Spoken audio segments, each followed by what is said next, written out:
It's June of 1564, and the French founded what would become Fort Caroline in what is now today Jacksonville, Florida.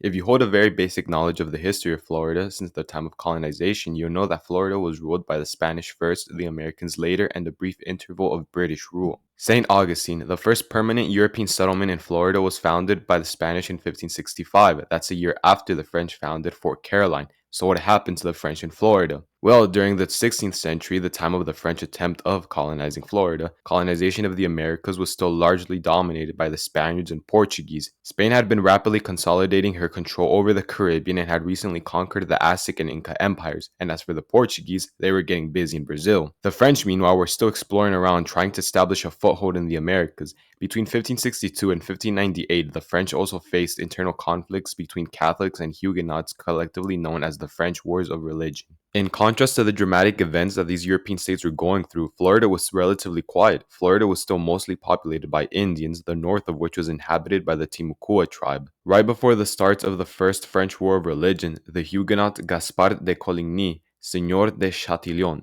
Admiral of the French Navy, had organized an expedition to Florida where a settlement could be built for Huguenots seeking to escape religious persecution in France. The expedition consisted of 2 ships and roughly 150 men commanded by Jean Ribault. Accompanying Ribault was René Julien de Laudonnière, who was acting as Ribault's second in command. On February 18, 1562, the men set sail. On the 1st of May, the French found the St. John's River, which the French named the May River because of the month they found it in. Ribault planted a stone monument to establish a claim for France and continued exploring north, where they eventually tried to settle down in Paris Island. Here they founded Charles Fort. Ribault and Laudonnière returned to France with both ships in order to bring back supplies and people for the colony. They left behind around 26 to 30 men under the command of Albert de la Pierre.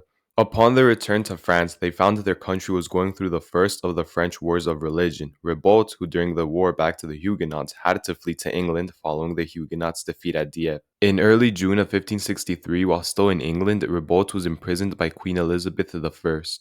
Back in Charles Fort, the men mutinied against de la Pierre, who would subsequently be killed. The men decided to return to France, but because both ships had been taken by Ribault, they had to build their own. The men set sail with no compass, and due to the desperation, they even resorted to cannibalism. With the conclusion of the first of the French Wars of Religion in 1563, Coligny organized a second expedition to Florida, this time being led by Laudonnière. Laudonnière set sail for Florida on the 22nd of April 1564, taking with him 3 ships and 300 colonists. With Charles Fort now abandoned, Laudonnière set up a settlement along the St. John's River and called it Fort Caroline. The French were quickly encountered by the Saturiwa, a Timucuan chiefdom who luckily were friendly towards them.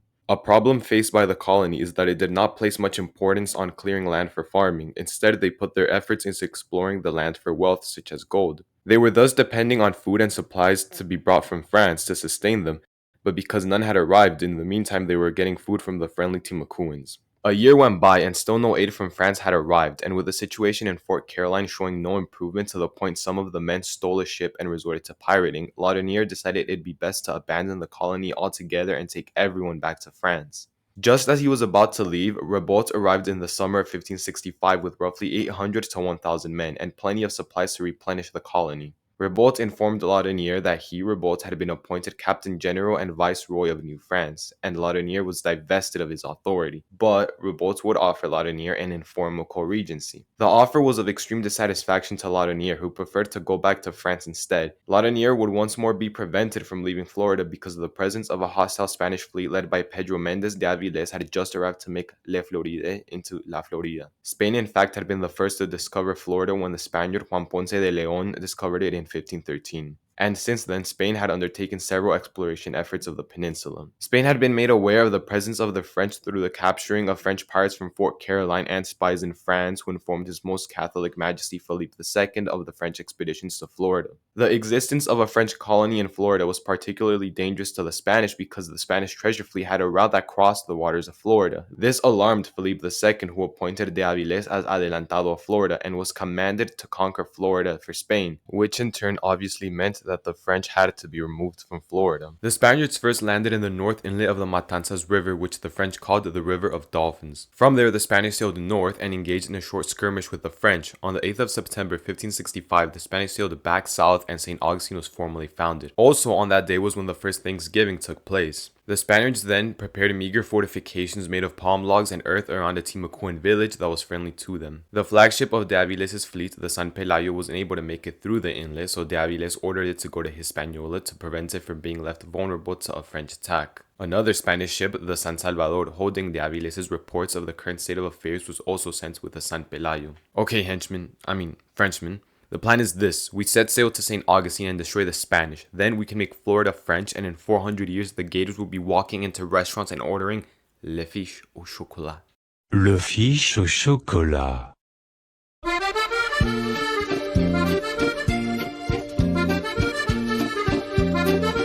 Yeah, how about no? Unfortunately for Laudonnière, Ribault was in charge, so Ribault moved to execute his plan anyway. Laudonnière, however, was left to overlook Fort Caroline, and Ribault sailed south, taking with him 500 men, about 300 soldiers and 200 sailors. The French reached the Spanish at St. Augustine on the 11th of September. The Spanish were able to barely escape, mainly due to Menendez's brilliant navigation skills. Ribault's much heavier ships were unable to pursue the Spaniards, who had made it past the sandbar. Ribault then directed his fleet to give chase to the two Spanish ships that had been gone for only a few hours. During Ribault's chase, however, on the 12th of September, a powerful storm, probably a hurricane,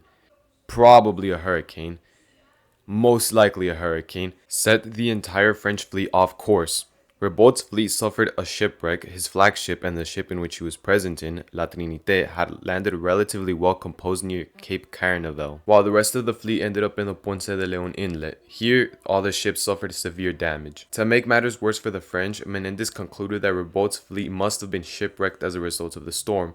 Or even if they had somehow managed to remain afloat, Ribault would face immense difficulties trying to make it back north. On the 18th of September, Menendez ordered his men to begin marching north towards Fort Caroline to launch a surprise attack on the French garrison still holding the fort. 2 days later, the Spanish arrived and ambushed the French. The French really couldn't offer much resistance considering Ribault had taken most of the actual soldiers with him. He left Laudonnière only 20 soldiers at his disposal. The result was a decisive Spanish victory that was won in about an hour. The fort was renamed San Mateo, and roughly 130 men were killed. The women and children, however, were spared. All casualties were French. No Spaniard died in the battle, and only one Spaniard was seriously wounded. Laudonnière and approximately 50 other men managed to escape Fort Caroline, and after counseling with each other, the group decided to split. Laudonnière, Ribault's son Jacques Ribault, and some of the men fled to France using 2 of 3 boats they encountered.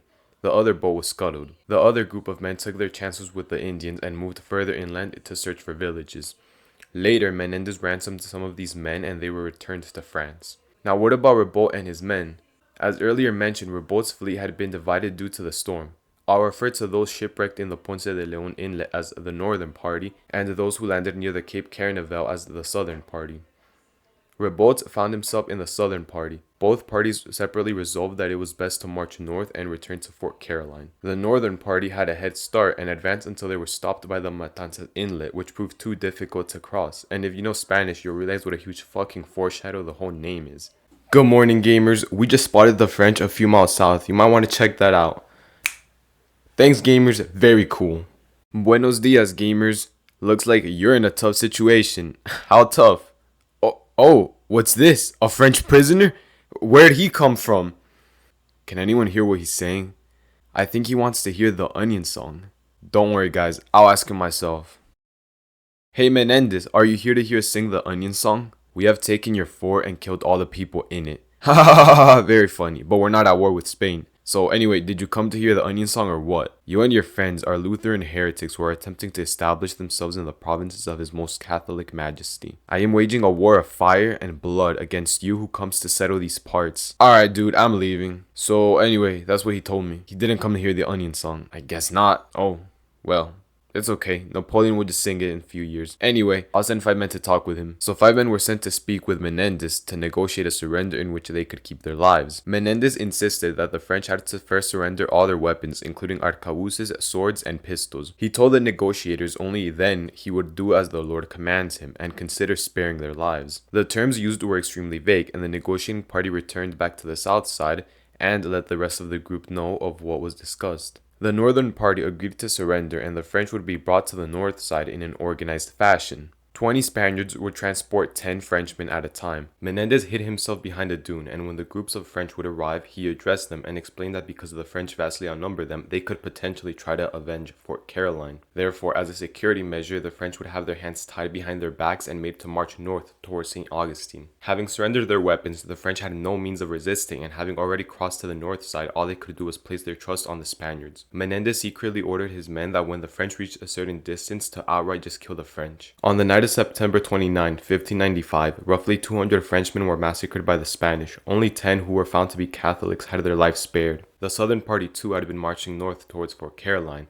and like the Northern Party were stopped when they faced the Matanzas River to the west, the Atlantic Ocean to the east, and the Matanzas Inlet to the north. Again, Indians were responsible for notifying the Spanish of the location of the French unit. On October 11, 1565, the Spaniards arrived to meet the French, and a similar act played out. After negotiating, Ribault and some 70 to 150 men surrendered their arms. The other half refused to trust the Spaniards and marched south away from the Matanzas Inlet. The Southern Party was killed in the same fashion as the Northern Party. Ribault, however, was given to Gonzalo Solís de Meras and to Captain Juan de San Vicente with orders to do the killing. Ribault would be killed the following day on October 12. Following the massacre, Menendez and his men marched farther south, ever more closer to Cape Canaveral, to find the remaining French survivors. They found the French had made a humble fortification, reinforced by things salvaged from La Trinité. Menendez promised the garrison that if they surrendered, their lives would be spared. Roughly 75 of the French surrendered to the Spanish, while around 20 ventured into the wild, probably hoping to find friendly Indian villages. Their fates, however, are unknown. They've faded away into history forever. With the fading away of these men, so did France's goals of colonizing Florida. Until about 2 centuries later, when the French tried to secure the 2 Floridas in the Third Treaty of San Ildefonso, but the Spanish were like, nah, or better yet, no señor. Now truly with that rejection from Spain, we can safely say that France's goals of colonizing Florida were rejected forever. Or you know what, I can't even safely say that. I mean, what if DeSantis is secretly working with the French government to make Florida a French colony? Why hasn't anyone mentioned this? Perhaps they're all in on it? Is Ron DeSantis even his name? Could it be René du Santi-Bleu? Monsieur Alligator, is that you creeping over his shoulder? What is going on here? Anyway, when news of the massacre reached France, it sparked a national outrage. And a few years later, one French pirate named Dominique de Gourget decided to avenge Ribault and his men. De Gourget launched a surprise attack on the Spaniards in Fort Mateo and massacred the garrison. The Spaniards were hung and a sign left behind by de Gourget that read, "I do this not as to Spaniards, but as to traitors, robbers, and murderers." However, no retaliation or protests were made by the French court. I guess Charles IX didn't want the future Gators of Florida to continue enjoying a délicieuse le fiche au chocolat. Le fiche au chocolat.